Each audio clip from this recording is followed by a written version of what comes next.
You just have to say the names aloud. Columbine, Newtown, Parkland. You just have to say the names aloud, and immediately sadness fills the heart. Parkland, Florida has now joined the unenviable list of once idyllic communities that are now synonymous with horrific images of children being gunned down at a place where they should feel safe, their schools. And in the wake of atrocity comes the retrospective familiar cry to do something, anything, but something to stop these school shootings, as if something could be done to stop a madman with evil intent. It is rarely possible. But in this one case, with this particular madman, something could have been done. Nikolas Cruz, a troubled child who grew into a dangerous man, a loner who lost both his mother and father and saw violence as the only way to get someone to care. He tried to warn anyone who would listen. He said over and over again in so many ways, I am going to kill someone if I'm not stopped. And no one cared enough to pay attention. The school knew. Administrators at Marjorie Stoneman Douglas High School conducted a threat assessment on Cruz last year and then expelled him, making him only angrier and more isolated. The kids knew. They used to joke that Nikolas Cruz one day was going to come back to the school with a gun and open fire. It's no longer a joke, but a macabre omen. Local authorities knew. The sheriff's department visited Cruz's home 39 times in the last 7 years. And even though they reported that Nikolas Cruz was mentally ill and he was threatening others, they did nothing. The state knew. The Department of Children and Family Services visited Cruz's home, and they reported he was depressed, he had a learning disability, he had autism, he was cutting himself, and he wanted to buy a gun. The DCF had enough to involuntarily commit Cruz. Had they done that, it would have shown up in his background check, and he never would have been able to buy a gun. Cruz bought an AR-15 rifle, the murder weapon, shortly after the DCF visit. The FBI knew.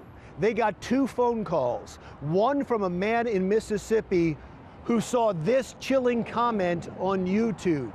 I am going to be a professional school shooter, signed Nikolas Cruz.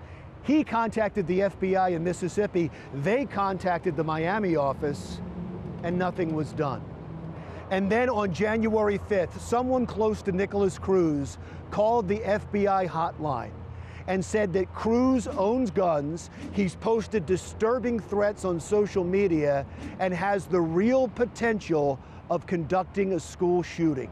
By the FBI's own protocol, that phone call should have been evidence of a clear and present danger. They should have acted immediately. They didn't. They didn't even pass the phone call on to the Miami office. Nikolas Cruz was warning everyone, begging someone to stop him. And the people who were supposed to care about him and protect our children did nothing, because our society is afraid to take action with the mentally ill until it's too late. Why? Because even though the Supreme Court has ruled that a mentally ill person can be involuntarily committed if they are a threat to themselves or others, they have made the burden of proof so high that local law enforcement won't take that action unless someone commits a crime. The legal system is set up to punish those who take preventative action. When we changed the rules of engagement overseas, we defeated ISIS. It's time to change the rules of engagement here to stop terror at home. School children across America are demanding change. President Trump has instructed the Justice Department to take steps to make bump stocks illegal. That's the apparatus that can turn a semi-automatic weapon into an automatic weapon and was used by the mass murderer in Las Vegas. And there is a bill in Congress, a bipartisan bill, to toughen background checks. These are all positive steps and proof that something can be done.